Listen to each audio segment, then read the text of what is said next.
for funding in September. I certainly encourage you to familiarize yourself with State Fish and Game Code 13103A and the use of funding from the propagation fund. That's also the game warden's fine money fund. You can ensure that the well-educated and trained people will apply for entry-level positions in the Parks Department if this video gets into the schools and it's approved for curriculum. This is a chance to ensure that the public understands the need for vegetation management in the county parks. You certainly don't want anybody tying themselves way up in a eucalyptus tree to prevent it from being felled for fire safety reasons. You have a chance here to partner with PG&E in funding an educational video. This is an opportunity to ensure that conservation values embraced by the Parks Department are taught in schools as approved by the Fish and Game Code section 13103A. And Irma, you are not familiar with this video project. I don't believe you've been briefed on it, but our website is www.cannonball, spelled C-A-N-O-N-B-A-L. We are an organization, so it's .org. We are hoping to find funding for the student version. That's a click away from the middle school version. We created the elementary school version, cutting out some of the material that Nick Calderon found objectionable. Thank you for your time, and please place a follow-up discussion on this public comment for your next meeting. Thank you. I got a question. Hold on before you leave. We didn't meet last month and through the chair, and we had the opportunity to briefly speak in the month of May and throughout the course of this year. These are all great ideas, and we want to move forward and try to at least get to sort of the fireplace, so to speak, or get to the discussion table. How quickly would you be able to launch something like this, and the response of it to the massive schools rather to the numerous amount of schools from elementary to middle school and high school, and maybe project careers? What's the objective, and then how quickly can you get this out to the San Mateo County schools? Well, my partner Thomas will talk about our trailer shortly to be in production.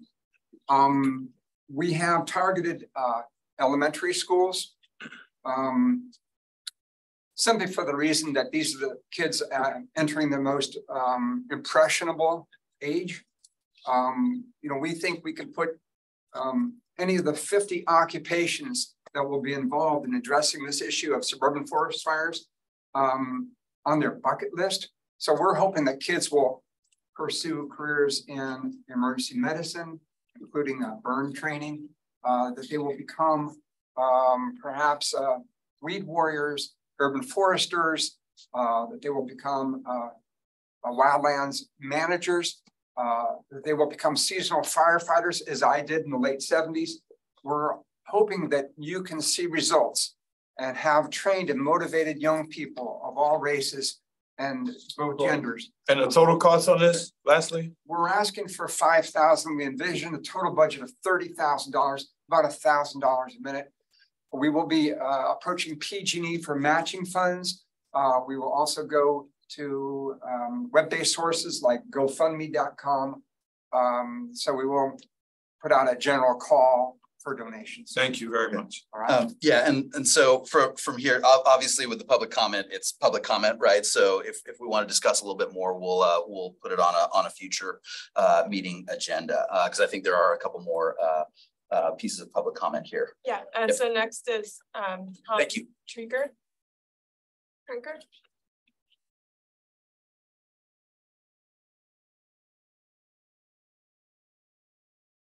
Hi everyone. I think it was Steve actually. He asked me to speak in support of this project.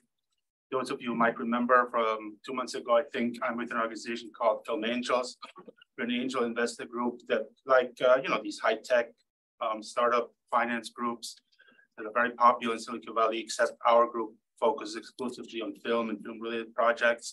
We've taken on Steve's project as a philanthropic effort to help, educate the public about forest fires and the dangers and to help prevent them.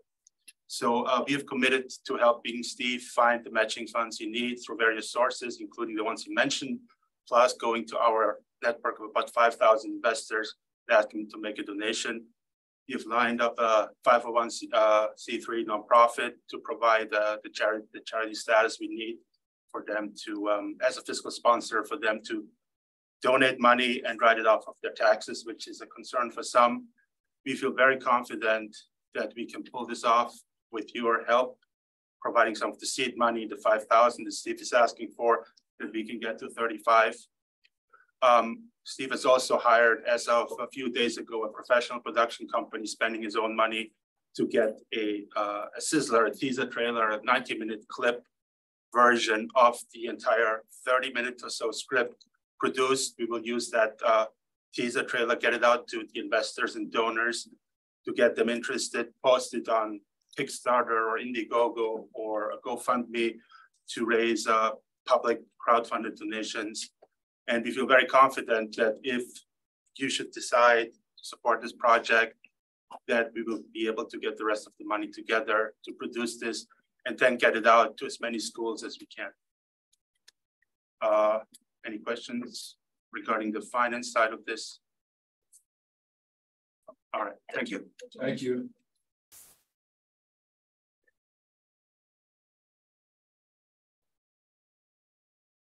Do we have any hands raised? I have no hands raised. I'll do a final call for any speakers in Zoom that wish to comment on general public comment. Seeing none. Great. All right. Now we're going to be moving on to item 5, action to set the agenda. Would someone like to make a motion to set the agenda? Make a motion. Do I have a Move second? that we set the agenda. Do I have a second? Second. Chair Laguna. Yes. Commissioner Okello. Yes.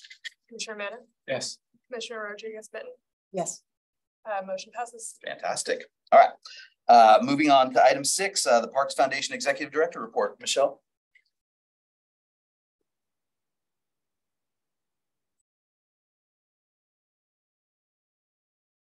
Good afternoon, commissioners, staff, and guests. Just a couple of things I wanted to highlight. I think the most important thing I wanted to share with everyone is that the San Mateo County Parks Foundation has kicked off a park poster project. And the deadline to submit your portfolio would be next Friday, which is July 14th. This is a new effort that we're kicking off, and the first 3 parks that we're seeking artists to design posters for are Memorial Park, Fitzgerald Marine Reserve, and Edgewood Park and Natural Preserve. So next Friday is the deadline, and we are commissioning, we're gonna basically pay the artists $2,500, and then we will own the design, and hopefully we'll have some beautiful Memorial Park posters for your centennial. So that was the first thing I wanted to mention. I also wanted to share that our partnership with the San Mateo County Pride Center and Peninsula Family Service is going strong. We have a Parks World Tour, and recently we had a picnic at Quarry Park. It was very well received. So our next one will probably happen sometime in early fall, but our goal is to visit as many of the county parks together. And then the third thing I wanted to mention is that we continue to make improvements at Memorial Park, although this one hasn't happened yet. So after the busyness of the camping season, we look forward to making some accessibility improvements around the nature center outside to kind of improve the flow going towards the visitor center. So excited to continue to be doing some enhancements at Memorial Park as it turns 100 next year. So that's my update, and I'm happy to answer any questions. Thank you. Michelle, real quick. So on that park poster project, so is the thought that it would be like what I've seen at like other parks and whatever, that they have like these sets of different. It's a little different. So like if you looked at the Golden Gate National Recreation Area, it's clearly one artist who did all of them. Yeah. But we really want to engage the arts community. And so there is a jury, and it includes 2 park staff. Rob Calla and Carla are on the jury, and then Bev on our board. And then we also have Robin Rodericks from the Office of Arts and Culture, and then Cindy Abbott with the Sanchez Art Center. That's our jury. And so, yeah, the idea is we really want to engage the arts community and create some lasting collectibles. The only medium we're not accepting is photography. We feel that one's a little bit different. And then we do want everything to be submitted digitally by artists.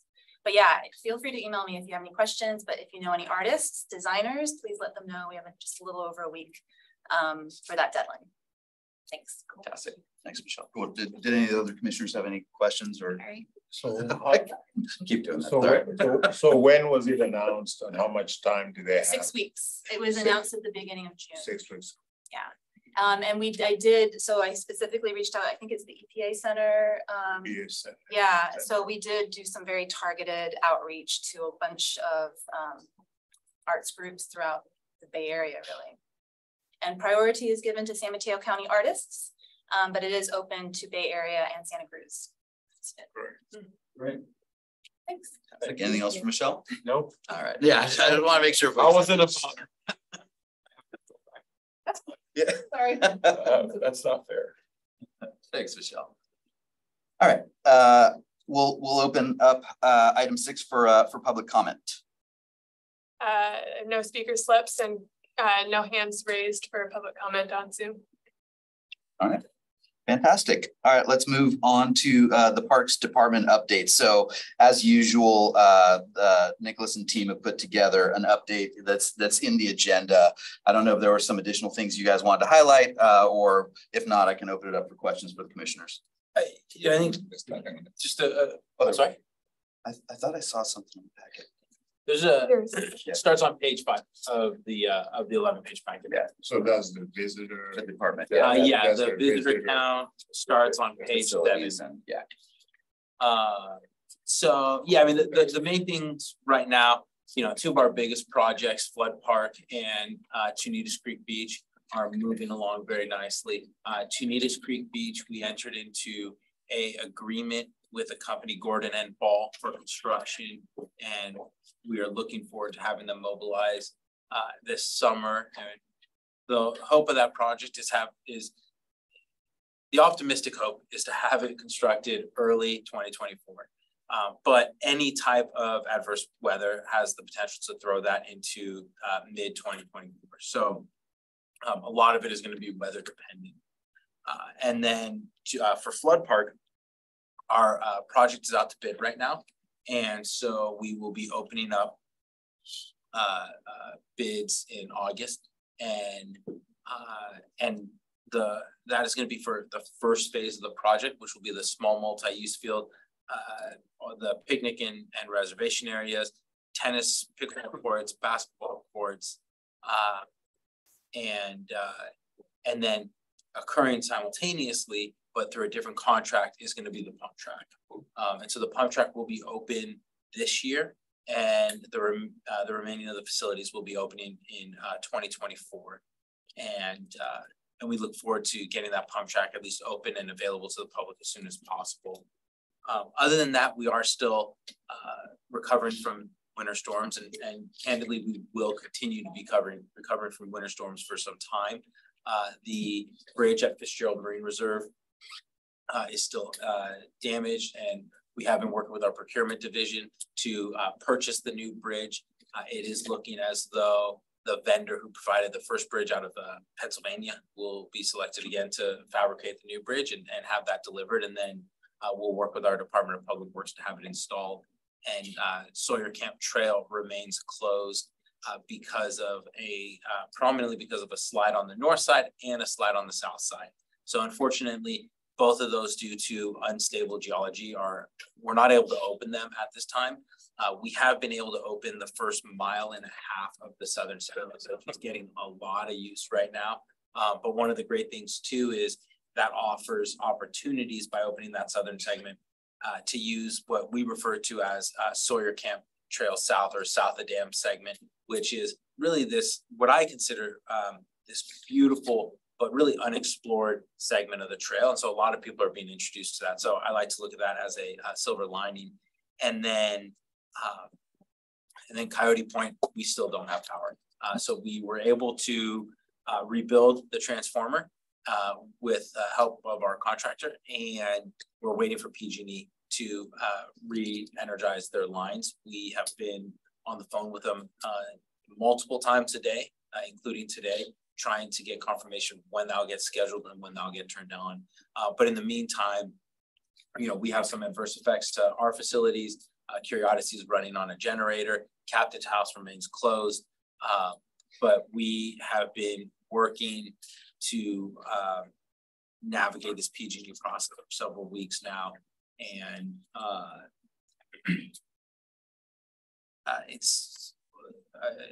the process lacks transparency and clarity. And so I think it's showing at this point. And I'll probably leave it at there. But we are optimistic that it'll get turned on shortly. And that's the bulk of what I just wanted to make sure that the commission was aware of. I guess I take that back. There's one more thing, which is we do have a landslide that has occurred behind Curiosity at Coyote Point. The trail is closed to the public at this point, and we're working with geotech engineers to really look at what the future of that area is going to be. And we'll bring that update back to the commission when we've had an opportunity to better understand it and understand what our options are. I guess the only comment / question I have, well, first of all, I'm really excited that a lot of the stuff is starting to open up. I mean, especially that segment of Sawyer Camp Trail. That was, yeah, I go by there every day, and it's more packed than it was even before it was closed. So I'm glad that folks are having to or are able to utilize at least part of that trail.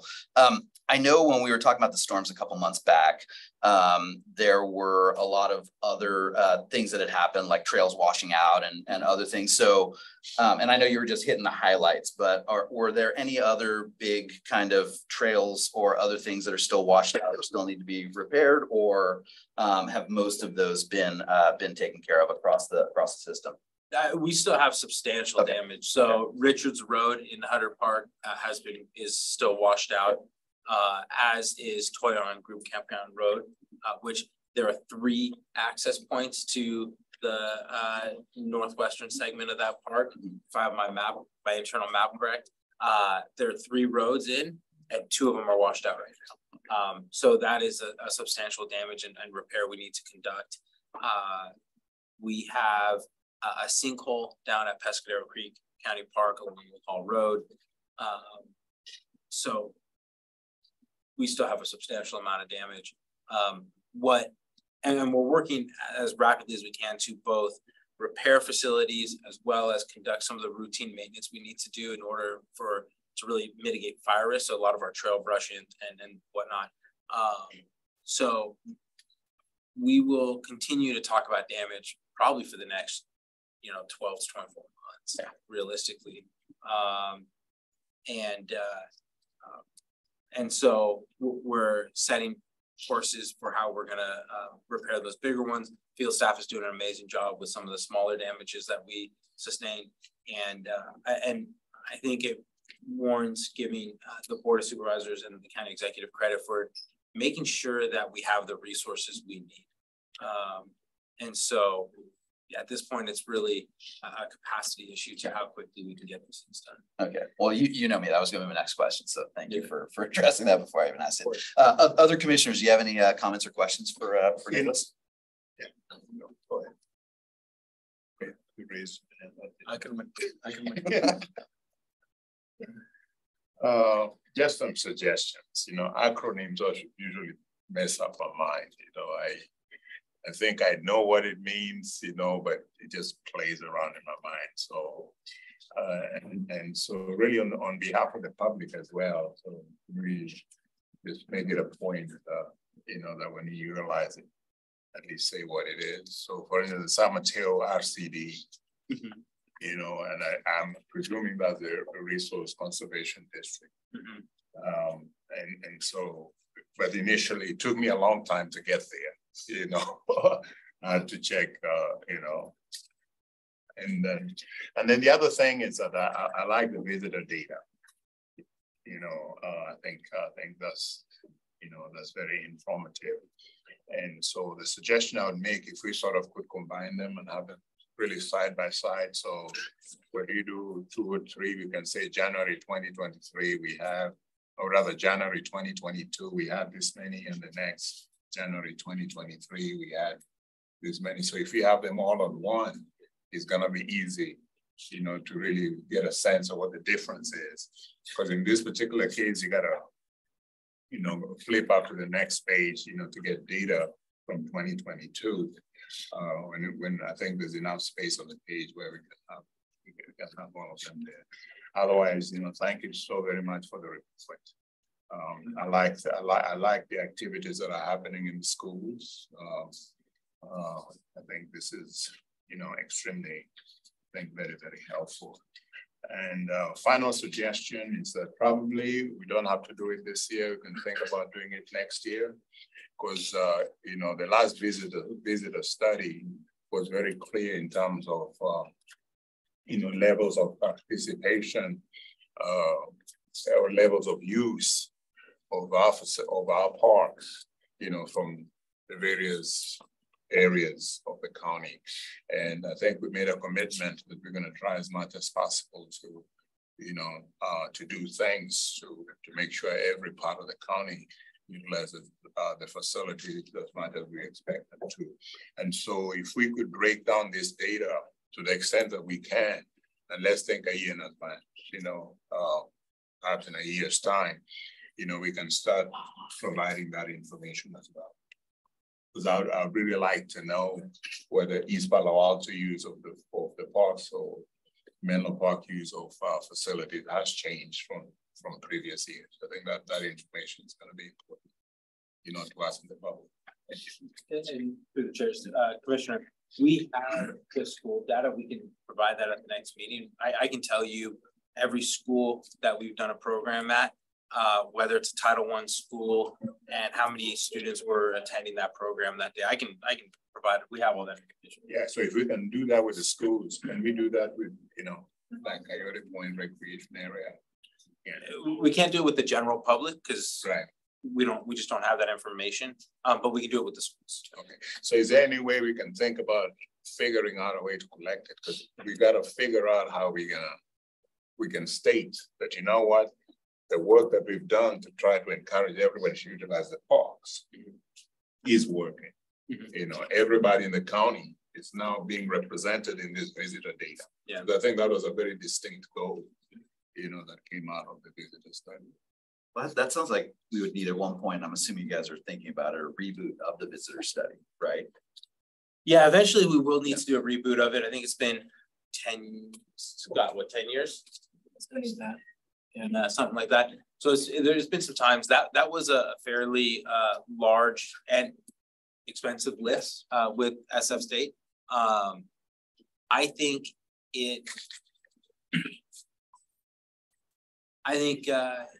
the department is in need of updating that, but my preference would be that we wait until a few of our projects are done and we're able to get the word out, because I think, for example, Flood Park, once that project opens, we're going to see very different answers at Flood than we would today.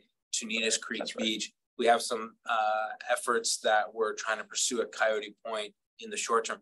All of that is going to change what those answers would be. And so I think we're better off waiting until after to do that. But I do think it's time to update it. Thank you. Great report. Other commissioners? I have to, Chair, I will have to echo what Chair Laguna has said. I too am excited. Been on the commission going on 8 years for next year. And you know, it's been a nice ride, and I know that we've moved past of what 2020 is all behind us as 2021, and definitely can't shy away from saying how excited I am meeting in person and discussing about a lot of these issues that do need to be tackled. Coyote Point is one of my favorite parks. Captain's House is a place that's very near and dear to a lot of people here. From, you know, the Parks Foundation director to a lot of people who attended any of the meetings there. When do you expect the captain's house to potentially, any signs of it, you know, reopening? Well, so right, the captain's house isn't open to the public, right? It's specific to the foundation, our interpretive program, so on. I mean, it's technically accessible, but it doesn't have power. So once PG&E is able to re-energize those lines, then we will be able to properly operate out of that facility again. And you know, we were heavy on flood in May and talking about potential groundbreaking, and you know that, like you said, things will change between now and 6 months. Your answers will be different. Your audience will be different. The people targeting the best interest of the community, whether it's Menlo Park, Palo Alto, you know, Santa Clara, end of the county, end of San Mateo County, because it's going to benefit many people in that community. How soon do we potentially expect a launching or a groundbreaking for flood parks? Realistic. I couldn't tell you. We have to wait 6 months, another year. Not another year. You know, I would like to see construction start December. Before. It would have to start before then because of the rainy season. So I'd like to see it start September. But without knowing what the bids are that come in, gotcha. The closer we get to winter season, the closer contractors are going to say, I don't want to start. Weather is going to impact. And so those are all things we have to factor in, because we do need to be cognizant of the fact that pushing a contractor to construct during a season that they are not comfortable with is going to have significant cost ramifications to us. And when we're talking about a $14 million project, when we're talking about, you know, $14-16 million project, we could be talking about implications of multi-million dollars.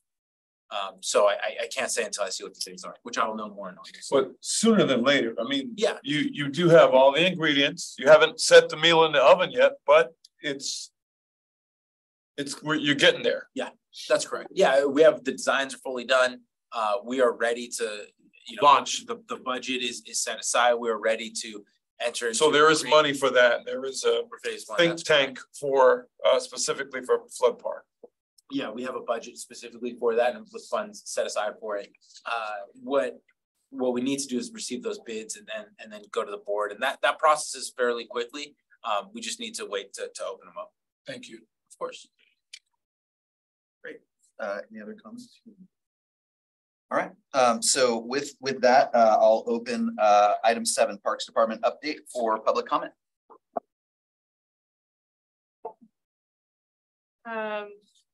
I have one hand raised. Fran Pollard.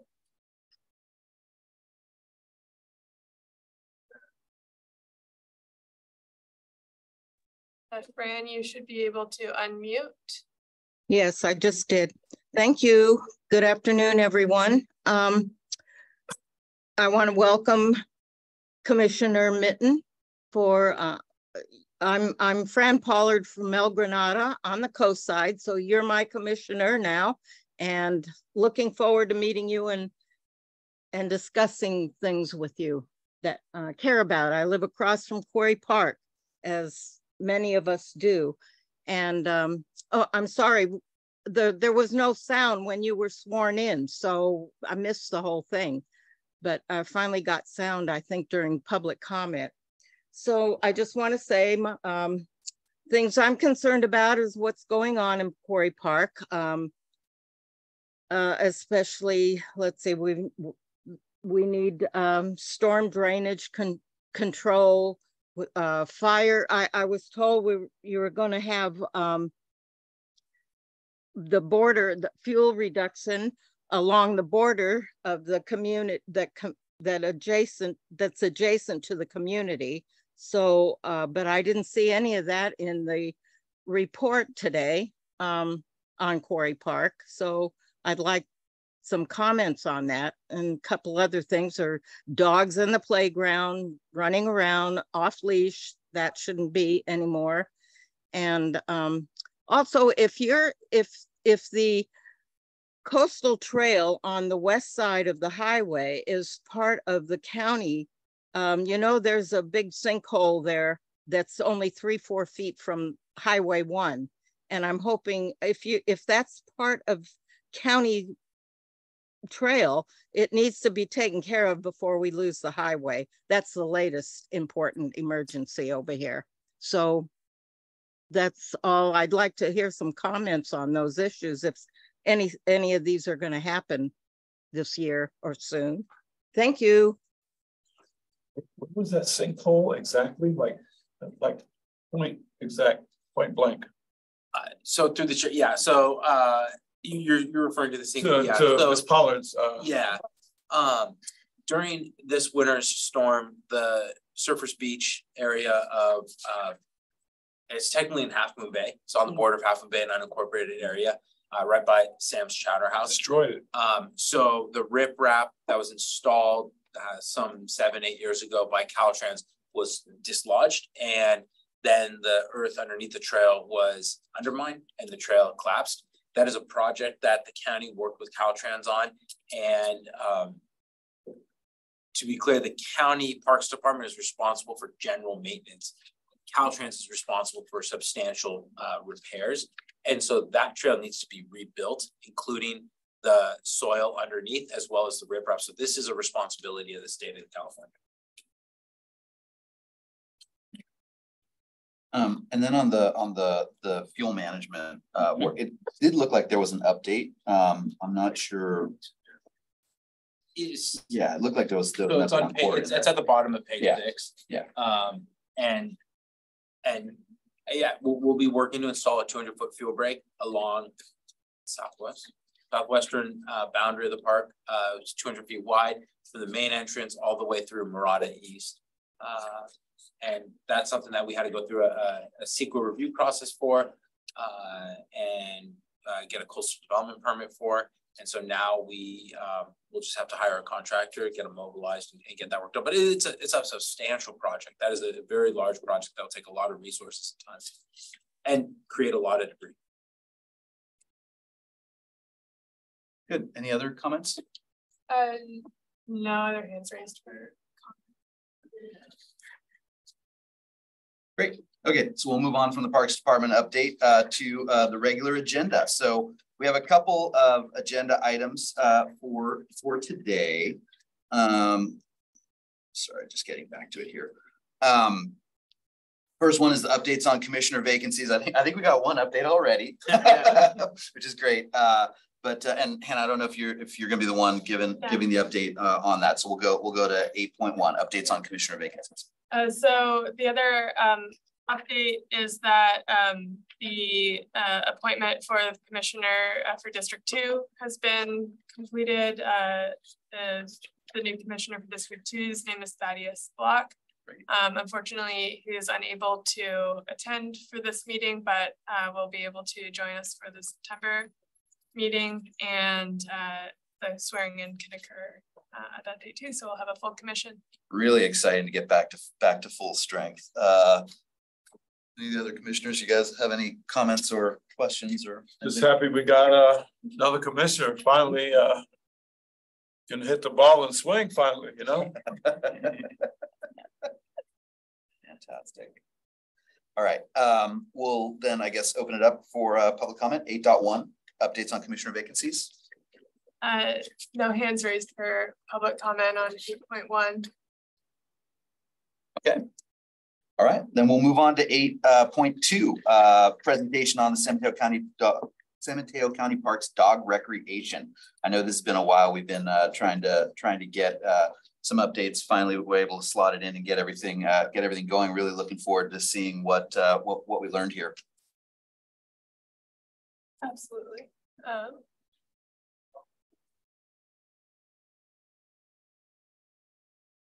right. So yes.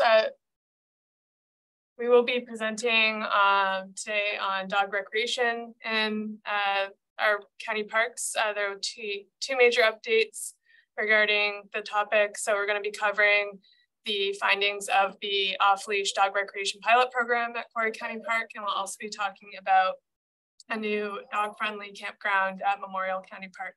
as well, and then the next steps that we'll be taking for dog recreation within our parks. So to start with the off-leash dog recreation pilot at Quarry, we initiated the pilot program in April of 2020. And this occurred at Quarry Park. Quarry Park was proposed as a location for the pilot program based off of extensive public input, work of a working group that the commission participated in, review of the biological resources that are present at the park and our familiarity with the park itself as well. And we ultimately recommended off-leash use throughout the majority of the park, except for a select few locations where there were sensitive habitats present. So the map shows in green all of the trails that were that off-leash dog recreation is allowed, and then a few orange trails where it was on-leash only, and then a few locations where dogs were restricted. So the fenced playground area, the reservoir, and not shown on the map, but now currently the pump track as well. And so, this pilot also really helped address a longstanding desire from the community to expand off-leash dog access in the park system, and also for the department to be able to continue to serve additional park users and expand the services we are able to provide within our park system as well. It's important to note that for Quarry Park as well, although this is the first time that off-leash dog use has been officially permitted, dog recreation has been an ongoing use for the park, so we're not introducing a new use. And this has been ongoing since before we even took over management of the property. And from an environmental side, while Quarry Park does support diverse wildlife, it is largely a eucalyptus forest. So relatively speaking, there are fewer sensitive habitat areas that were of concern for this park as well. So the pilot took place over a 12-month period where we were monitoring for dog use and this, new permitted off-leash dog use in the park. And I'll go into more detail on what we were looking for in our monitoring as well. So these are 8 indicators that we used for our monitoring efforts. We had park staff out monitoring 2 times a week, 2 days a week for up to 4 hours each visit, and they alternated between weekdays and weekends and afternoons and mornings to be able to get kind of a variety in different users when they were out at the park as well. And so this helps, capture concerns around resource protection, but also, helps ensure that people who are out recreating in the park are able to enjoy themselves, both people with dogs and those without as well. So the indicators of the criteria we're looking for include presence of dog waste, making sure that that wasn't excessive. We're testing for water quality, so looking at this fecal coliform level within water samples. We heard a lot of concern going into the pilot around harassment of wildlife or conflicts with wildlife. So we're looking for any observations or occurrences where this may have been observed, making sure that dogs are not entering into sensitive habitat areas, potentially impacting those habitats, that they are staying on trail, not traveling far distance off trail into vegetated areas. That on those, specific trails where we did want dogs to remain on leash, that was being complied with.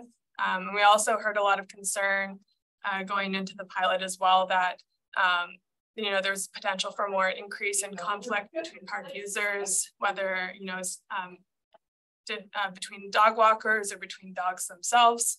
And so we want to be able to monitor for the potential for that to be an issue. And we also, heard concern that this would cause a significant shift in the park user group, that this would become a much more heavily, used more heavily by dog users, that would sort of detract from the enjoyment of the park for hikers or bikers or other users who have historically also used Quarry Park. And so we wanted to look for trends, that might indicate a change in visitation as a result of the pilot as well. And so those criteria or those indicators are all set forth in an adaptive management plan for the pilot, which was part of our CEQA process as well. And this flow chart on the slide here is also from our adaptive management plan, and it outlines the process that the department can use to, or did use to conduct our monitoring over time, set 2-month time intervals, for us to be able to look at the data we're collecting, seeing whether the standards were being met, and make decisions on whether different management actions were necessary throughout the pilot, implement those, and then continue to monitor and see how things were going over time. And so this kind of just shows that process flow and helping us ultimately be able to come to some recommendations or conclusions by the end of the pilot as well. And so want to note that in addition to the monitoring we conducted during the 12-month pilot, we also did 10 months of baseline monitoring within the park using all of the same indicators, so that we could have a comparison for pre-pilot conditions, typical observations for all of those criteria, and be able to see if it was consistent or if there was just basically a comparison. So this table summarizes overall what we were seeing during the baseline for each 6 of the 8 criteria, and then some later slides will talk about visitation, and then overall what we're seeing for the pilot as well. Sorry, so really quickly on this. Sorry, I was going to try to save to the end, but so was the expectation here that with the pilot program it would be like equal or greater to, because you're introducing kind of a new set of behaviors? Was that kind of the expectation? I'm just not sure how that matches with the previous slides that talk about like what those thresholds were. Yeah, I think not necessarily equal or greater to, but nothing that was, significantly different. I think like if we saw, a major change or like something that was alarmingly different or out of a, kind of a reasonable range from what we're seeing in the baseline, then that would have been a flag for us. But we weren't necessarily going into it with an expectation that a certain, comparison would be.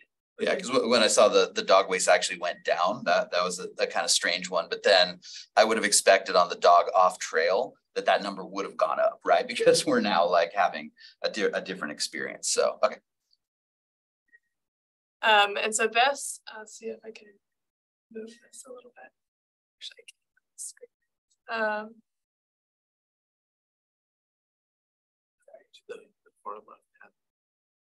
That's a little better. So this shows a summary of all of the monitoring. So we were doing 2-month monitoring periods. So the 12 months broken out into the 6 months, or the 6 different monitoring periods. So this is a summary of all of our observations throughout the pilot. The red are the 3 different instances throughout the monitoring where our standard was not met. So for dog waste, we were setting our threshold at 20 observations of dog waste per month. So those are the 2 monitoring periods where that was higher than that 20 pieces, and then we had 1 month where the leash compliance was below 70%. But as you can see overall, either our expectations were well under those standards that we set or very low. And I think it's important to note that the harassment of wildlife and the entry into sensitive areas was not observed at all during the 12-month pilot. So those concerns, we're just not seeing that was a, significant issue. And then, the instances of negative interactions with dogs and visitors is only 2. And these were, minor, there was no reported injuries or anything that was like a significant conflict. Those are just the 2 noted, negative interactions. So overall, we feel like that, was well within or below, those sort of standards that we set going into it.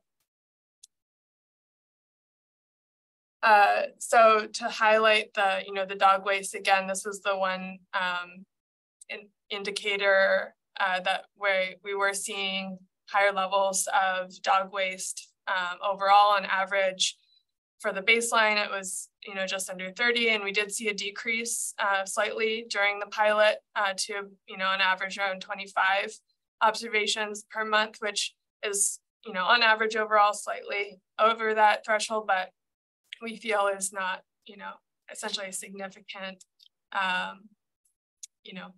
exceedance.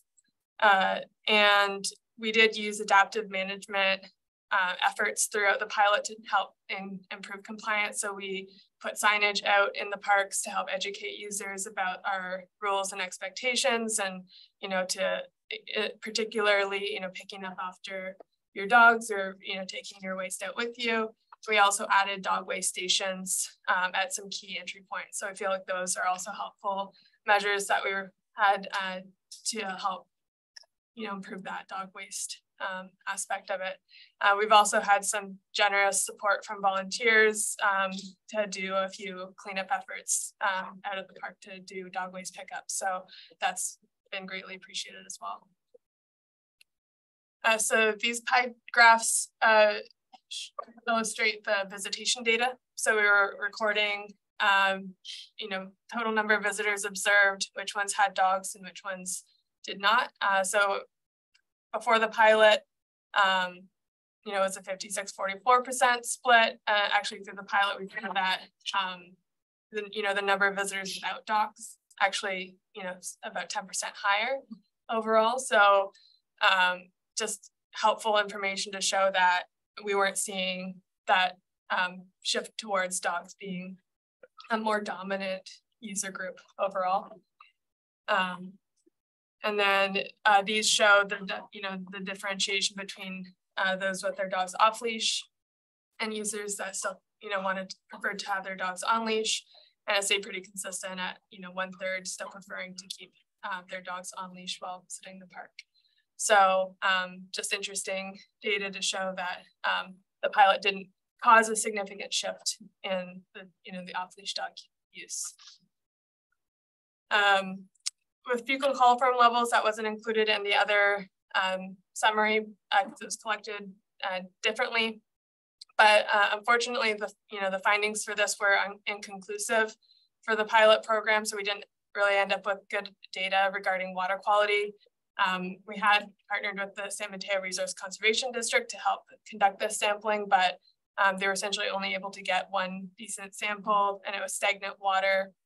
And so it wasn't really a good representation of potential water quality impacts from dog recreation. So, unfortunately, that one's a bit inconclusive. And this here shows the overall timeline with our baseline monitoring starting in July of 2021. The timing when the pilot started, our 12-month monitoring period. We're currently in the process of, today presenting for the Parks Commission. We'll be presenting to the Board of Supervisors, and then in August, we'll need to seek a coastal development permit to help, permit this being an ongoing use in the park. And so, ultimately with that, our recommendation is for the off-leash dog recreation to be an ongoing use at Quarry Park, and that will ultimately be memorialized with a coastal development permit to go with that as well.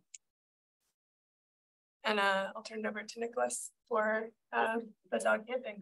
Thank you. Yeah, so Can we discuss the previous one for minutes? Yeah, absolutely.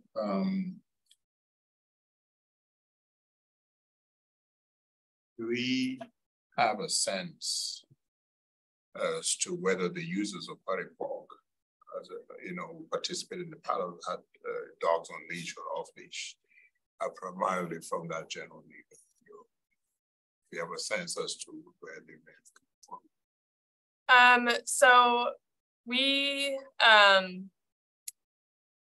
mean, again, we're not really able to track like where they're coming from. We know that Quarry Park is a well-loved neighborhood, you know, community park, and a lot of users are local.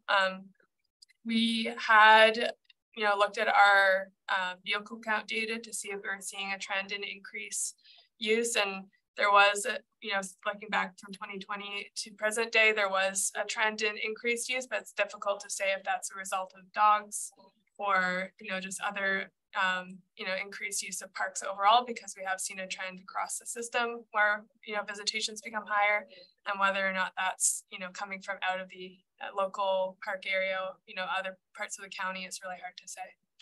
So from the previous data that was presented to us in the departmental report, in 2022 in March, there were like 10,630 visitors to the park. And, you know, this year is, you know, 4,564 in March. And part of it may be the excessive rainstorms, you know, and the storms, you know, and so on and so forth. And so when you look at previous years, where we still had a drought, do the March figures, consistent with this 10,000? Is March just a time when a lot of people take their dogs out? So it is variable. We have, I had put together a table, and it's unfortunately I don't have it on a slide, that goes back looking at every month from 2020 onward. And right. You know, it is variable. You do still see surprisingly high visitation through the winter. You know, I wouldn't say that last March was an outlier month versus this March. You know, I think the weather this year contributed a lot to overall visitation counts, but you see a lot of fluctuation month over month. So it's really hard to, I think overall the trend is, you know, we're not seeing a significant change as a result of it. And so if we were to make it a park where you could bring your dogs and inform the entire county of the expectation that, you know, that we might have some significant increases. Potentially, but this has been dog recreation has been a historical use, even if this is officially, us, permitting, making off-leash permissible ongoing. Dog recreation has always been a popular use for Quarry Park. So, and we had it advertised as an on-leash, recreation opportunity prior to this. So I don't know necessarily that this would trigger a significant increase. Thank you. Any other questions or comments? And to the chair, and with apologies for jumping in here, when the pilot began, how was it the public informed and made aware that the use was, the pilot program was happening? And then you mentioned a little bit about the signage within the park and increasing that based on what you were observing. So what was that signage like? Yeah, I mean, we had, once the pilot started, essentially we had, advertisement on our website, on social media. We had signage posted in the park, basically that describes what the pilot is. It shows the map of the approved trails, some information on like rules and expectations, but those were posted at trailheads as well to help inform that, this is now an active pilot. And then, the community was very involved in the year leading up to the pilot as well, where, we were meeting monthly to talk about this pilot program and getting that going. So there was, leading up to a lot of outreach and interest and communications on this becoming, an upcoming opportunity. If I may, we also work really closely with local dog groups. So specifically the Coastside Dog Owner Group or Coastside Dog, and then the Peninsula Dog Group as well. And worked very closely with them not just to get the word out about the pilot, but to also get the word out about what the rules are, what the requirements are. And to the dog group's credit, they did an amazing job pushing that notification out. So not only people know that they can take their dogs there, but also, hey, here are the rules of the pilot. Please recognize, you know, you're being asked to follow the rules. And I think the data indicates that people were really respectful of the rules. And both those groups also hosted, Hannah had talked about the volunteer groups to pick up dog waste. They had hosted events. So there were also then a couple of news articles. So yeah, definitely kind of covered the spectrum. So those kind of my follow-up questions is, are there plans to continue supporting those volunteer groups and maybe expanding it and making that a regular thing so that we always have a volunteer team that helps with that kind of maintenance and self-patrol? And my second question is, did you monitor or track any observations of number of dogs per person? Because we record visitors, but we don't record canine, the human to canine ratio.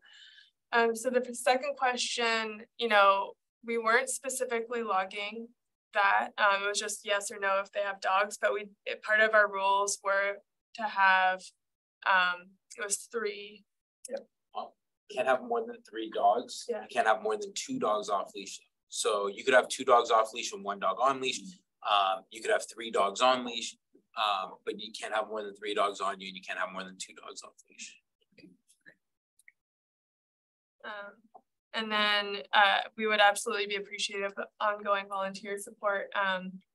And, you know, we have a strong partnership and with the, you know, dog groups, the Coast Side and the Peninsula dog group. So greatly appreciate their ongoing support. So through the chair, one other question. So the dog food collection, so we have containers, and is it ag staff responsibility to empty those? And so they can monitor quantity. Yeah, they get an idea of that. They can get a pretty good idea of how many bags get used out of the stations too. Gives us kind of an idea. Although people do stuff their pockets with the bags. Right.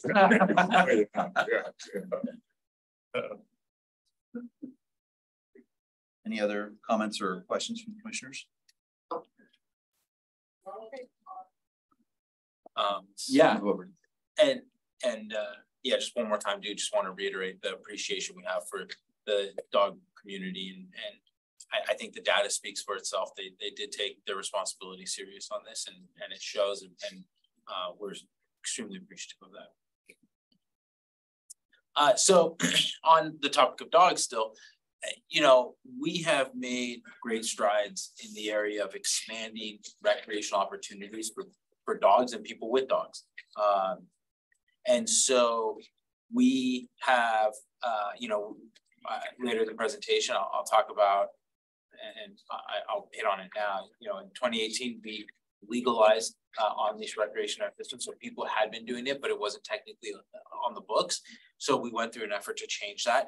And then shortly thereafter, we expanded on-leash access. So what we did is we said, okay, all the places that it's historically been going on, places like the Bay Trail, the Coastal Trail, Pillar Point Bluff, Quarry Park, we made on-leash access legal there. And then we said we need to try new locations. So we then piloted an expanded on-leash program at JSP and Coyote Point, and we saw great results there. We made those uses permanent. And then we dove into the off-leash segment of dog recreation, and you've seen what our results are there. And so we've asked ourselves, what is that next experience we want to provide for the public? And what we felt was most appropriate was camping with your dog. We know, you know, so we are offering opportunities to walk with your dog on leash. We are offering opportunities to walk with your dog off leash. What's that next frontier? You know, for us, it's camping. And so camping with your dog is extremely popular, but it's something that we've never allowed. Hannah, next slide, please. And so we worked extensively with our staff in the field. And I think Scott, Hannah, and I went out and met with staff from Memorial Park on multiple occasions. And we looked at various locations throughout Memorial Park on what made the most sense.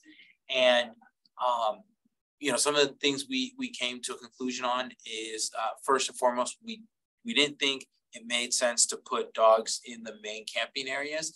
The main camping area of Memorial is structured in a way that sites are close to each other. And so when you have a dog on maybe a longer leash, it's very easy for that dog to maybe eat your neighbor's hot dog or sandwich. And we didn't really want that to happen. And so we identified a couple locations. And at the end of the day, what we decided was taking the Huckleberry Flat picnic area and converting that to a dog-friendly campground made the most sense. And it's located adjacent to really the core of Memorial Park, which makes it easier from a maintenance and a management perspective. We have a brand new, we made this determination in time to install a new restroom and shower facility at Huckleberry. So users there will have the benefit of new facilities. And we felt like the site was able to be converted in a way that we didn't have to conduct more, we'd have to do more disturbance than what was necessary. And so we really landed on Huckleberry. Hannah, next slide, please. And so this is the layout that we came up with. You'll see there's 8 sites. Site 1 is at the front and site 8 is in the back. And so splitting down the middle is going to be your access road. And we felt that structuring sites this way allowed us, and then you'll see where the rest of the room is. Structuring sites this way allowed us to give enough space in between that you didn't have people on top of each other, you didn't have dogs barking at each other. And people had enough space to set up their tents and set up their gear and really have a special weekend out at Memorial Park. One of the things that I will discuss shortly is how site 1 is different, but also site 3 was equally important for us. And that was making sure that someone who needed ADA accommodations had the opportunity to camp with their dogs. And so we do have sites in Memorial proper that allow you to camp with your service dog, but some people have ADA accommodations that don't require a service dog, and they're still going to want to camp with their dog, and they need to have that opportunity as well. And so that's why site 3 is so important. Hannah, next slide, please. So this is the structure of each campsite. And so what you can see is we have 2 tables, you'll have a food locker, a barbecue, and that barbecue is going to be elevated off the ground. So it's a traditional barbecue. And then we'll also have a fire pit on the ground that will also have a grill to it. And then one of the things I love and is that hitching post at the bottom. And so that was something staff deserves all the credit for. They said, well, where are people going to tie their dog? And I said, well, when I go with my dog, you tie them around a tree, or you tie them around the table, we kind of wherever we can. They said, why don't we put a hitching post in? I said, I love that idea. Let's put a hitching post in. So so each site will have that hitching post and the location. I mean, everything was thought through so detailed. That hitching post is there for a reason. It's because you can have your dog in the center of the action, but they're not right next to the fire ring. They're not right next to the barbecue. And so you're able to make sure that you have them nearby, but in a safe way. And also those hitching posts will be located in a way that you don't have to worry about your dog being on leash, but running into a drive aisle and having an interaction with the vehicle. Hannah, next slide, please. So question, most people have 2 or more dogs. Some even have more. Yeah. And so if they have 3, well, a hitching post would accommodate the 3, or they're gonna have to use the table. No, I mean, table at all. You should be able to accommodate that with, I guess it depends. The answer is it depends on the leash you have, but I will say, like when I've been with friends and they each have dogs, right? There's 3 dogs, they're all tied to the same point. They're dogs. They tangle up, and every once in a while you got to get one of the dog's legs out of it, and but they're having a good time, and that's all right. But you'll be able to accommodate that. And it's also on people to make sure they're bringing the leash, right? We're not going to provide the leash and all that, but they need to bring the proper gear to camp with their dog. And candidly, most people who take their dog camping are well prepared for that experience. So we have 8 campsites. Campsite 1 is the most unique in the sense that it's actually going to be a flex site. Scott deserves all the credit for this idea, and that is having this site that can accommodate maybe a larger group for camping, which we often see a need for, but also because we were losing Huckleberry as a picnic site, also having the ability to resort back to that as a picnic site. And so that site is going to it's a bigger site. It'll have more tables, more barbecues, and it'll be able to accommodate more people. So you can have a picnic of up to 50 people, or you can camp with up to 30 people. Because it is Huckleberry, it will allow up to 5 dogs. And you see there the pricing, it reflects what our group camping and group picnic sites price. So the price you pay there is the same you pay for a 50-person site anywhere else in our system, or for a 30-person campsite anywhere else in a memorial park. 2 through 8 are what we're referring to as our standard family campsites. The big difference is in Memorial proper, each campsite can accommodate up to 8 people. Here we're going up to 12 people with 3 dogs. And the rates that people will pay is first based on whether they're a resident or non-resident. You'll recall last year we went through the exercise where we created a resident and a non-resident rate.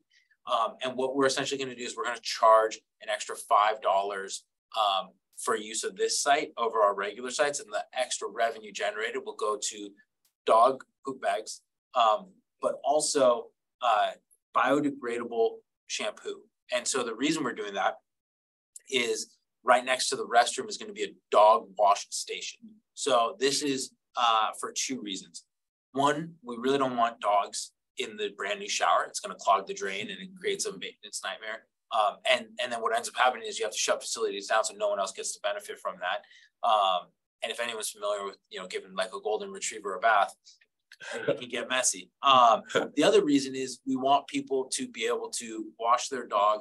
We want to control what substance is being used because we want to make sure it's biodegradable and eco-friendly. And then also, actually, Supervisor Mueller had brought this up, is it also gives you a great opportunity to check your dog for ticks. Mm-hmm. So we want to give this designated location. So we're going to charge an extra $5 per night per site. But I think you're going to get far more than that in your return.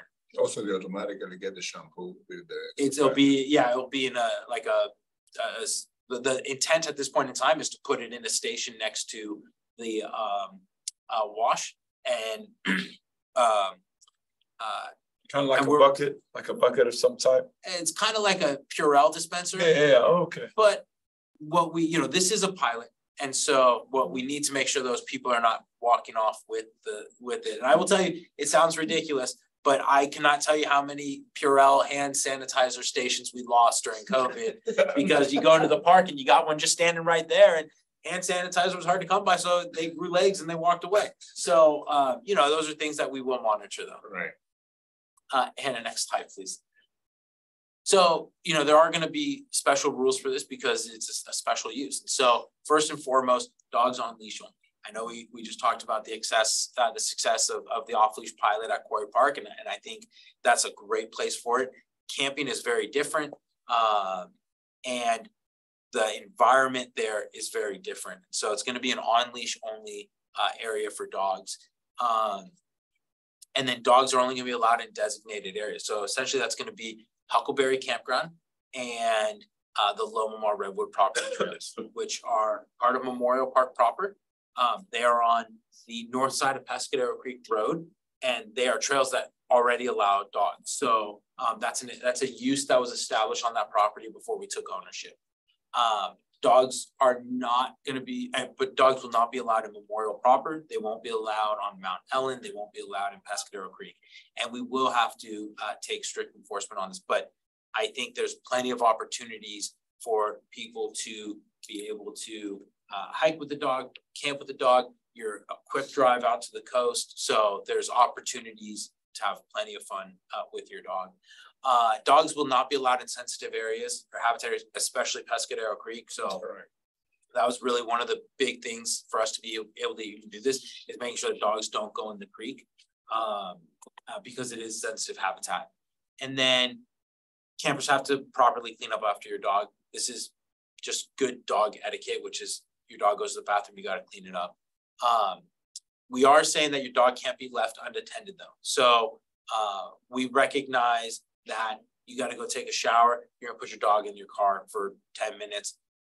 We understand that, but you can't leave your dog in the car all day long, right? If you're going to go into Pescadero and you're going to go have dinner at Duart's, you can't leave your dog in the car for several hours. And then You can, however, though, like if you want to have your dog sleep in the car at night while you're sleeping in the tent next to it, that's something that we don't have an issue with. But again, if you're taking a day trip or you're gonna go watch, you can't go watch a movie in the park and leave your dog in the car or tied up at your campsite. Any dogs that are aggressive or unusually noisy and loud will be asked to leave, despite the fact that it is in a separate campsite. It's just on the other side of the creek from the rest of the area. There are residents nearby. We want to be respectful of that. And so for an unattended dog, through the chair, an unattended dog would also be taken away? Oh, no, we're not going to take dogs away. I mean, we'll contact the. Okay, so we're not. you're gonna know who the owner is. We'll have reservation information. Does No, we do not collect people's. Like I guess worst comes to worst, we call animal control, but we're not going to be hooking up any dogs. To the chair, to the aggressive or unusually loud, noisy, misbehaved dogs, do you go straight to the red card or they get a yellow card warning? If there's some calamity, like calm your dog down and, that's maybe something that our superintendent, people. Yeah, look, that's the discretion of the ranger. I mean, we have amazing rangers in the field. Awesome. They're taught how to use discretion. It's de-escalation. And so if a dog's barking a little bit, that's one thing. If a dog is out of control, that's another thing. And the staff has the discretion in the field to make that call. Okay. And then again, dogs are not permitted in the shower facility. We'll provide them their own facility. And then we will be asking people to acknowledge the rules,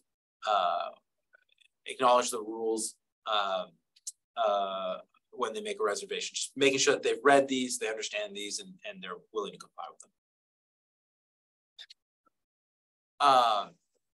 So earlier I kind of talked, I ran through kind of the efforts we've made in recent years to be more welcoming to our four-legged friends. And I'm really proud of those. And I think the staff has done an amazing job coming up to speed on how we're going to manage this. Visitors have been very respectful and polite when it comes to these experiences. And so overall, we're very excited for the opportunity to provide this ongoing use at Corey. We're excited about Huckleberry. It seems like a very exciting opportunity, I think, for the public. And then next steps, we will go to the Board of Supervisors on the 25th. There will be July 25th for essentially the same presentation you all received today.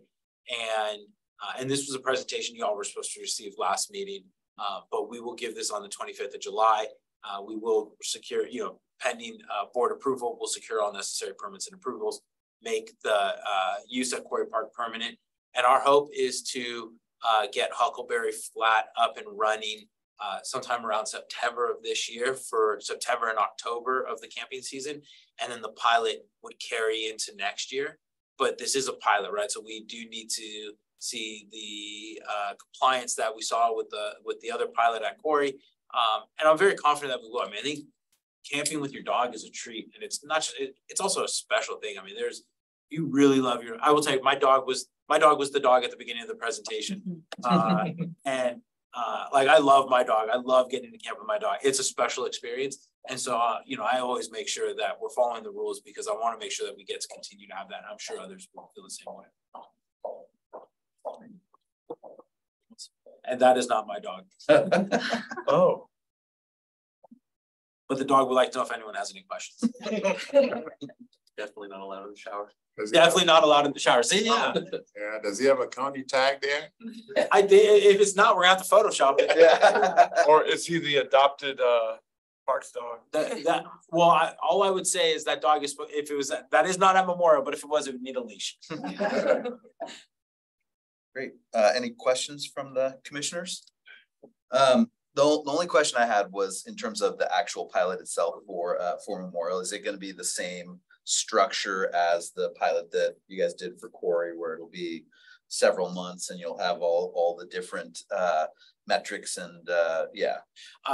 It'll have different metrics and the term will be, we're aiming for September and October this year, and then next camping season. And then we'll make a determination after that. Got it. And then back to the original the pilot at Quarry. So I'm assuming that you guys feel like you have enough information that you'll be able to get the permit and the coastal permit and all that other stuff, or are there still more hoops that we're going to need to jump through to make everything official? I think we have enough information to be able to present to the Planning Commission for consideration, for the coastal development permit. The permit we had for the pilot outlined all of these same aspects of the adaptive management plan and all of the monitoring that we're going to be conducting. So we'll be sharing that, those findings and, again, in support that we feel that this is a suitable ongoing use. So I don't think in terms of information to pursue that we're missing anything. There'll still be a, hearing to, have the approval happen, but. Great. So through the chair, yeah, if I may ask a question. So there's been some involvement from the dog loving groups that were mentioned insofar as the Quarry Park was concerned. Have those groups also been engaged in the process of developing this? I'm sorry, I don't think I understand the question. There are two dog loving groups, the Peninsula Dog something or other group, and there's a coastside. Yeah. So those two groups or other similar groups been involved in developing the Memorial Park. They've been briefed on it, but they've been briefed on it. The determination to say we want to try and provide this new experience that was led by the department, which is something I'm very proud about. Right? I mean, we saw a need and we acted on it, and I think it's gonna be a smash. I think it's just gonna be something people love. But the dog community has been briefed on it, and we'll do further outreach as we get closer to it so people know about it. Boost the morale. Why not? People will love it. I agree. Fantastic. Any other comments from the commissioners? More importantly, dogs will love it. The dogs will love it.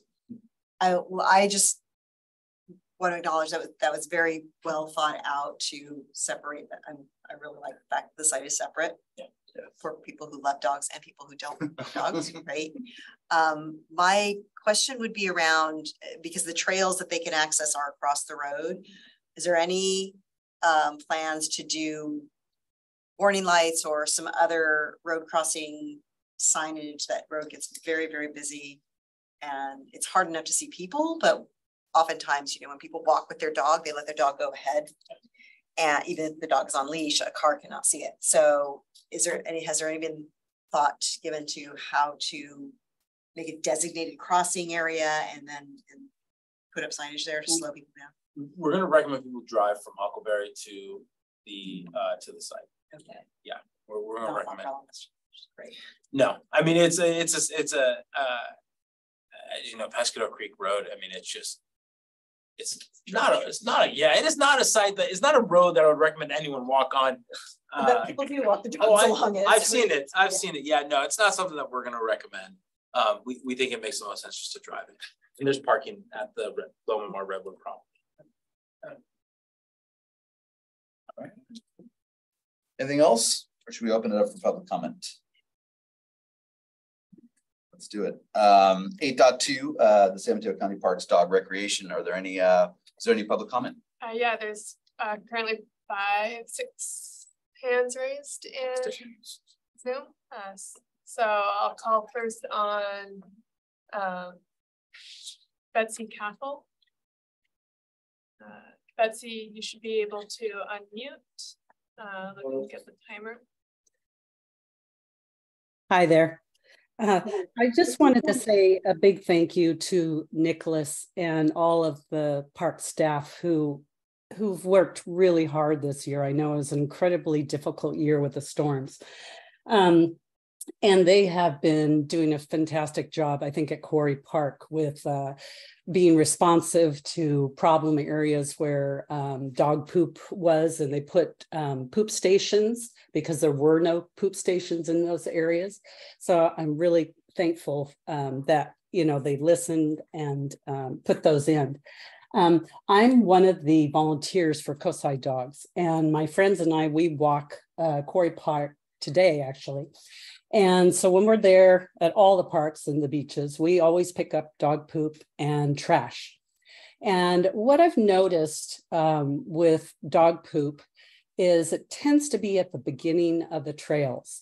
So, you know, if people get out of their cars and they go to the first poop station, and there's a couple of trails there from the parking lot, and then also on the, what is it, the south end of Quarry Park.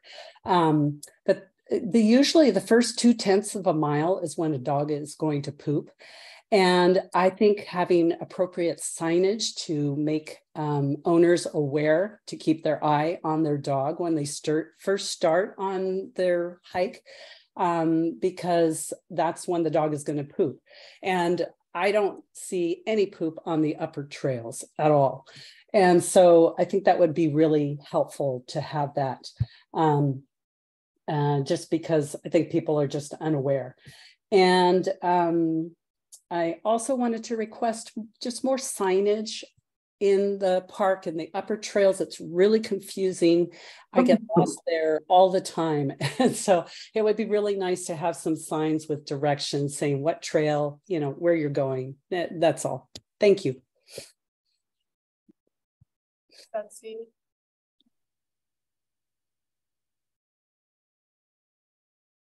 Next, I will call on,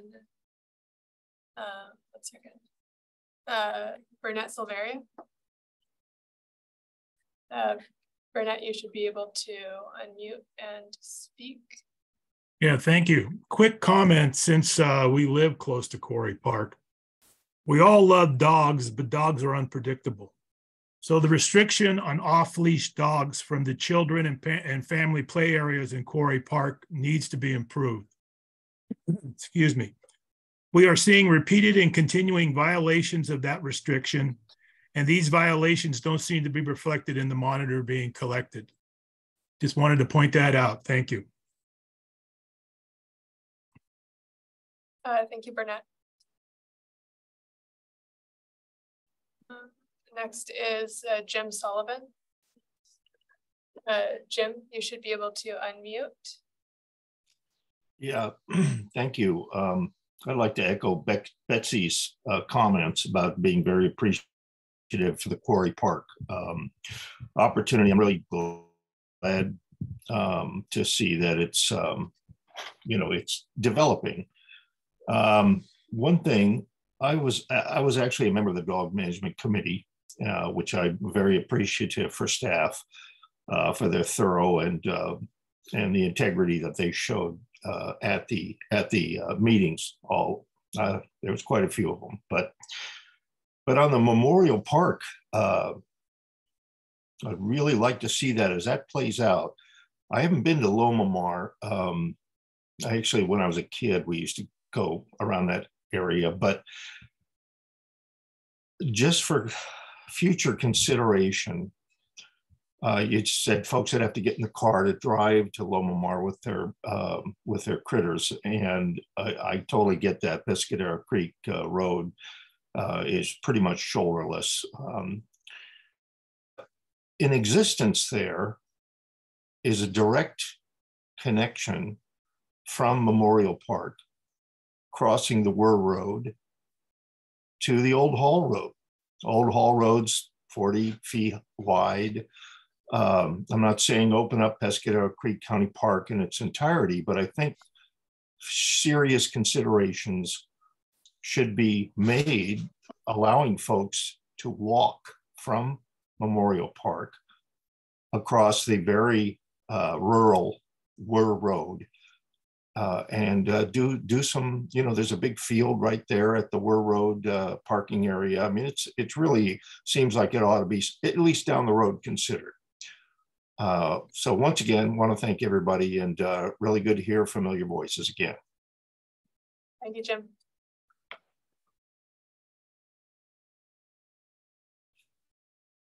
Next, we'll call on Fran Pollard. Fran, you should be able to unmute. Yes, thank you. Fran Pollard, El Granada. Again, thank you, Hannah and Nicholas, for your presentations. I'm glad to hear that dogs are being allowed in other parks now, so that they're not all at Quarry Park. I'm going to repeat what I said earlier. I back up what Burnett Silvera just said a couple of moments ago, that the dogs have several hundred acres to be unleashed in Quarry Park, all the trails. And we're only asking to keep them out of the tot lot and the 2 acres above the tot lot, which is all playground area for the children. There ought to be, just like you designated in the other parks, a certain area for dogs and not the whole park. And so that should be those 2 areas. It's 4 acres altogether. They have hundreds of dogs have hundreds of acres to run around in, and they certainly don't need the 4 acres that's meant for playground, for picnicking, for sports, for just kids running around. You know, after they're 4 or 5 years old, they don't stay in the tot lot anymore. They want to play. But if there's dogs, and I've been telling you, I see them every day in the park area, in the playground area, so sometimes it's multiple people and multiple dogs, and children are not going to be running around. Parents aren't going to let them run around when there's dogs running around. School classes come there. It should be free of dogs. That's the one area, 4 little acres. That's not asking too much to allow people and children to play freely in the park without the dogs. And that's it. Otherwise, they have the rest of the park to run around in. Thank you. Thank you, Fran. And enforce it.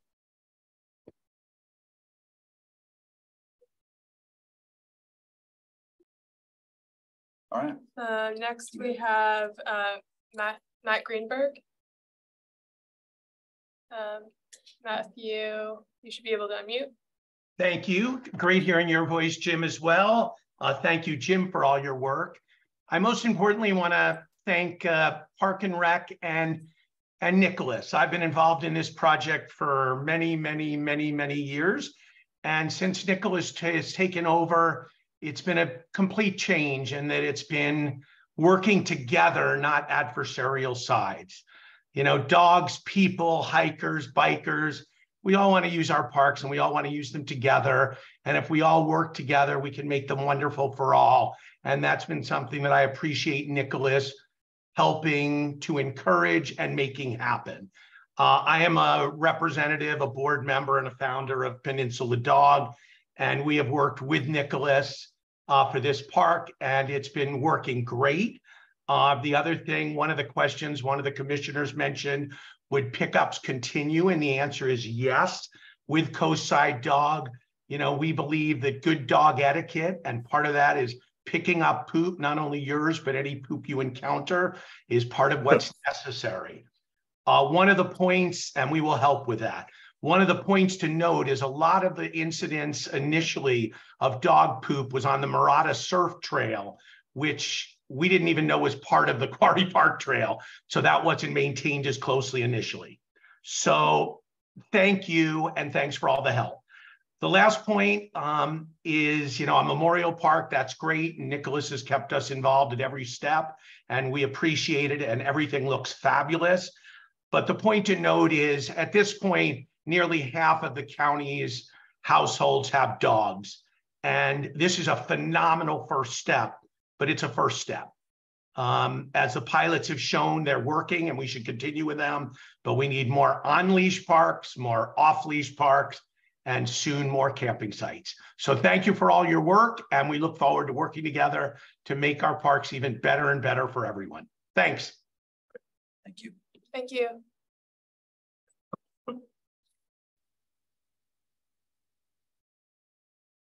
And next is Amy Pezza. Amy, you should be able to unmute.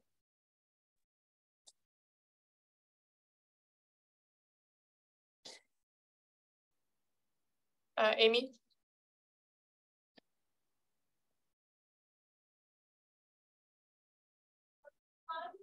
Are you able to hear me? We can hear you now, yeah. Okay, it was my headphones. Anyway, I just wanted to reiterate what everyone else has said. It's been a real pleasure to work with the Parks Department. Particularly want to give credit to the dog work group and Christine Corwin, Chris Johnson, and particularly Nicholas Calderon, since he's taken over. It's been just such a pleasure. I've never enjoyed working with the government agency so much, but it's been nothing but a cooperation. And we are more than willing to continue with regular park cleanups. And hopefully this is the beginning of more areas with both, as Matt said, both on and off leash dog access. A lot of people would love to go hiking with their dog. My dog's particularly good when he's off leash and not on leash. And we never thought there would be a problem at Quarry Park or Pillar Point Bluff. And it's nice to see that proven through a dog pilot, which I think was very well constructed. And thank you very much. Thank you, Amy.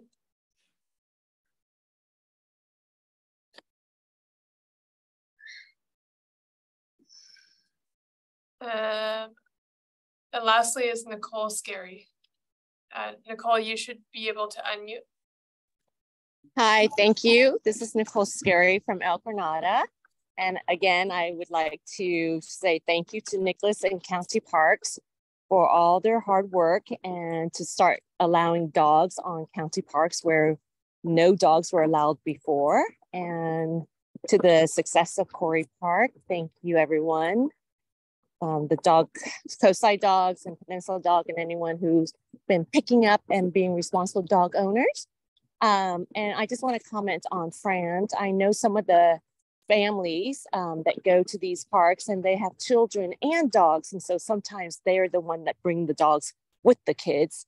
And so, so it's not that, you know, irresponsible dog people are just always in those playgrounds. It's a lot of time it's the families with kids and dogs, and they would like to enjoy the parks all together. But anyway, thank you to Nicholas again and County Parks for starting to allow dogs on the county parks around the Bay Area. Thanks. Thank you, Nicole. And that's all for raised hands and public comment. Great. I don't see any speaker notes or speaker slips. So all right. So let's move on to a related topic, 8.3, Commissioner assignments for Dog Management Subcommittee. So I think this was one that Commissioner Merrilees before he left was kind of holding down the fort. I know there have been other folks that had been on this subcommittee in the past, but just given a lot of the work that now is happening and a lot of the things that are going post this initial pilot, I think that there was a thought that we might want to restock the subcommittee and get some folks focused on it. I don't know, Commissioner Zacchello or Mana, whether you had any thoughts. I know we had brought this up, I believe it was or 2 months ago. It had come up before that that some of these subcommittees, specifically the Dog Management Subcommittee, once Commissioner Merrilees left, we'd probably want to get folks going. So I don't know if you have any thoughts. Obviously, our newest commissioner as well. If you have any desire or willingness to jump onto the subcommittee. And these subcommittees, I think it's, I mean, other boards and commissions do this. We have these subcommittees that actually work a little bit more independently of the actual commission meetings to be able to get to do a little bit more work and really dive a little bit deeper into some of the more specific topics and other things that are out there. So I don't know, maybe let's talk a little bit about kind of, yeah. Through the chair, I'd like to suggest something altogether. Mm-hmm. That we don't take any action on this item, and that we reschedule it. Once we're fully stocked. Not once we're fully stocked, because I would like to suggest to my fellow members that we look at all the subcommittees again, because we established these subcommittees a long time ago. Yep. And so we need to really look at them and see whether we still want them. And if we make the decision that we want all of them, then we can start populating them. And there are some committees that I think are going to be standing committees, like the dog, the dog management subcommittee. And so we can sort of separate those. But I'd like to suggest to my fellow members is let's look at all the subcommittees, decide which ones we're going to keep or which new ones are we going to have. And then at that meeting, then we decide to populate this. I think that's totally fair. I think the only reason why we decided to put it on was just because there is going to be a little bit of a groundswell of work that I think will probably be coming in the coming months, and just wanted to make sure we had it going on. But I do think that's a fair way to kind of go after it. I also do feel like having kind of the additional commissioner on board, which we hope we'll get on for next month's meeting, might help as well. I don't know if any of you, Commissioner Manna, or you have any thoughts? I support that. Certainly always, looking at your formation structure and once we get back to a full board, yep. Kind of really looking at where people's time commitments and interests are and where we can best support the staff. That being said, I would be happy to serve on the dog management subcommittee. I have a long history with rescuing dogs, volunteering with dog organizations, certified as a dog obedience and agility instructor. So well into that scope of the universe. And and all the comments that we've had today, I understand. Exactly. I think you get the Merlin wizard stick. You know? Always happy to talk about dogs and their people. Okay, I mean, I'm fine holding off. Maybe we'll put a more dedicated session in the coming. And through the chair, in part, this was on the June agenda and carried over in anticipation of the board presentation in July. There wouldn't be another commission meeting prior to that, yep. So there isn't as much kind of in between time for a subcommittee to meet and develop an independent recommendation or letter. So there isn't as pressing. That's right. Our scheduled board presentation is on the 25th of this month. So good. All right. Well, then we'll schedule. Commissioner Mann, I don't know. No, I mean, it makes sense to, let's say, get back to the table, but I mean, I would encourage us to support our new commissioner, who's looks like she's graciously going to take this on as being a part of the subcommittee. So I think that we should go back to this when the time is of the essence to really revisit it. And I think she should spearhead this.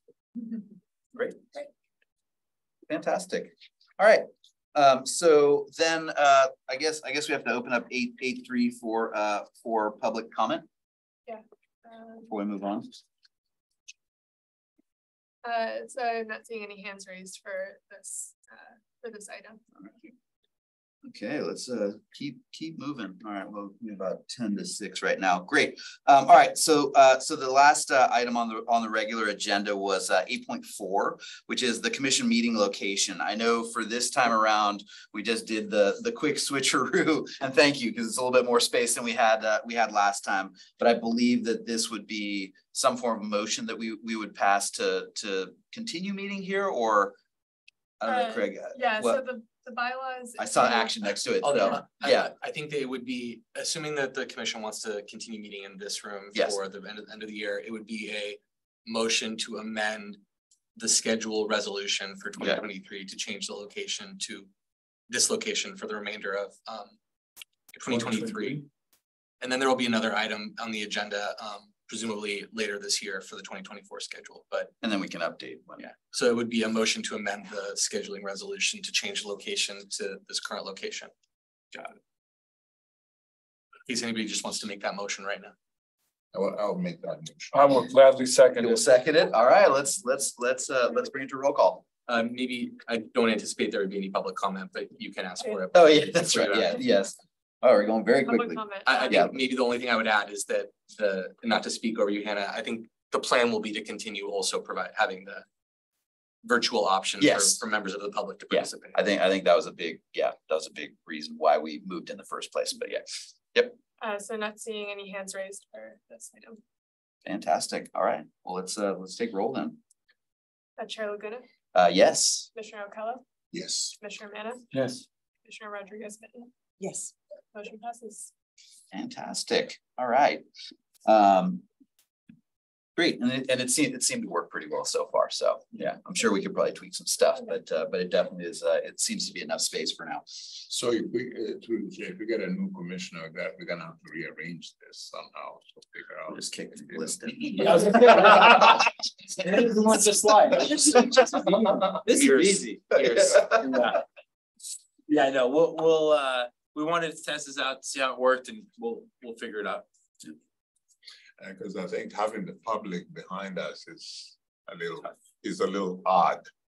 I mean, I'd rather see people. I agree with Commissioner Kello. I'd rather see the public here.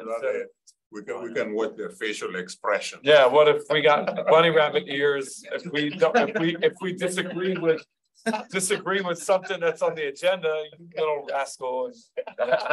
Yeah, that's kind of revisit. Where are we going to get another dinner table? You know, where's it coming from? Great. All right. Well, let's then move on to 9 subcommittee updates. I don't know if there's any. I mean, I know prior to the last meeting being canceled, we were gonna start talking through some of the budgets and performance stuff, but I believe that the presentation already had, it was like 27th, I believe it was. 26. Yeah, 26, 27. So I'm not sure if we have anything there other than the fact that I think we had kind of followed up. We had talked a little about dog management. I don't think there's any other. Are there any other subcommittee updates that you guys have for this month? No. Okay. All right.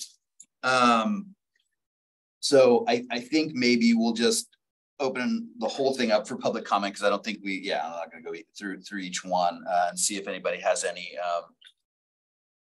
comments. I'm not seeing any hands raised for public comment for subcommittee updates.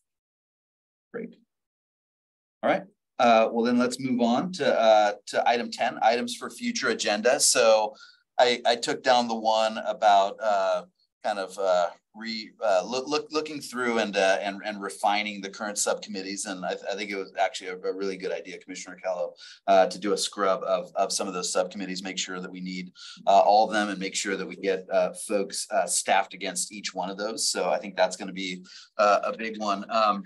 And thank you, Hannah, for listing all of them. I know a lot of times we just kind of leave it blank, but this is good just to kind of jog everybody's memory on some of the things that we might want to get going. But as you guys can see, right, even with just a couple of agenda items, we can go through the 2 hours very quickly. So I don't know if there are any that you guys want to highlight or want to talk through for our next time, or you want us to prioritize.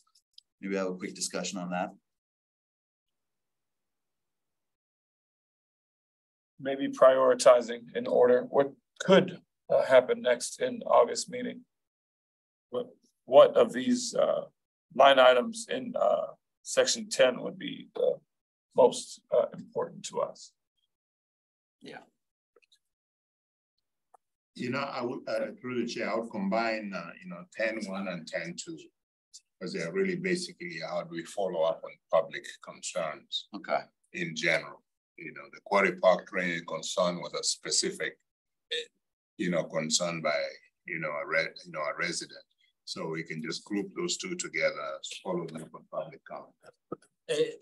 Just the chair. Just as a reminder, the resolution adopted setting the 2023 schedule didn't have an August meeting. There was requested that the commission forego August meetings. Right. So this would be. We'll be talking about the September meeting. Yes, Okay, right. that's right. So just wanted to point of clarification. Yeah. Right. Yep. Yes, it's already gonna be August soon. I know, I it's don't crazy. know how, but yeah.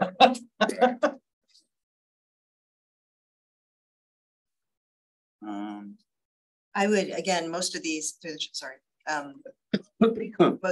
many of these are similar that would then follow on from a subcommittee discussion. Yeah. So I would prioritize that first. It's my preference, and then looking at grouping some that are time-based, the Memorial Park 100-year anniversary, and then a couple of them that have to do specifically with each subcommittee.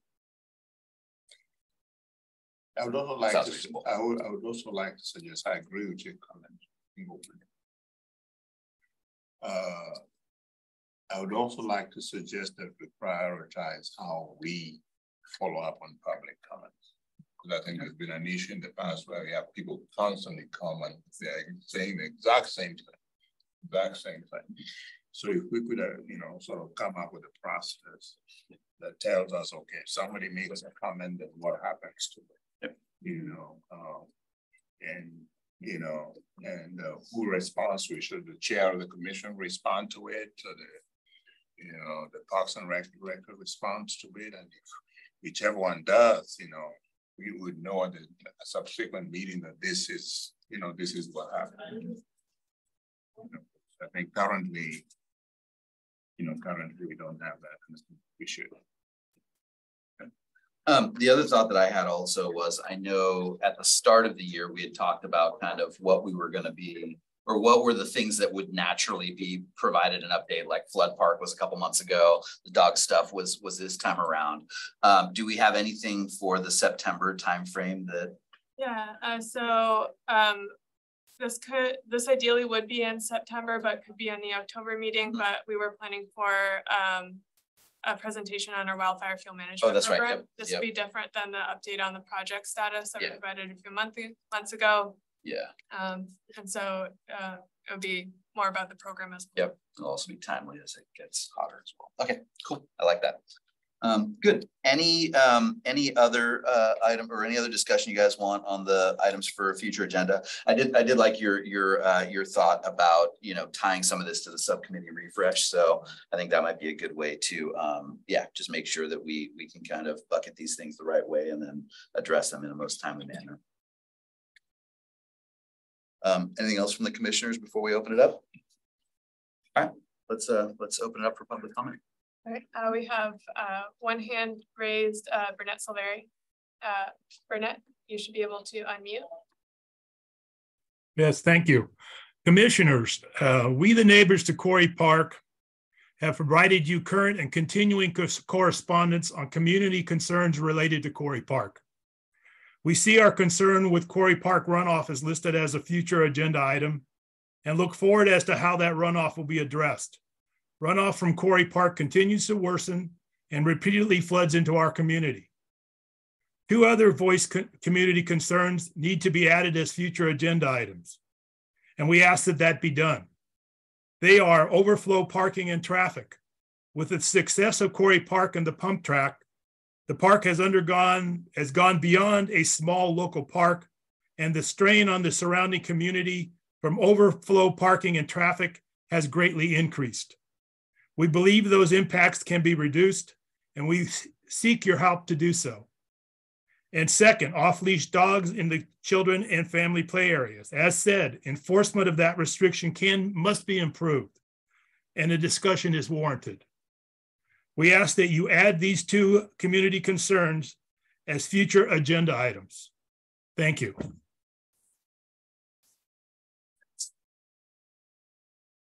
Thank you, Burnett. And no other hands raised for public comment. Great. Okay. So let's move on to last item, adjournment. If there's no other discussion topics, I move to close this meeting. Thanks everybody for joining, and we'll catch up in September. All right. And congratulations to our new commissioner from. Thank you so much. Very happy to be here. Congratulations.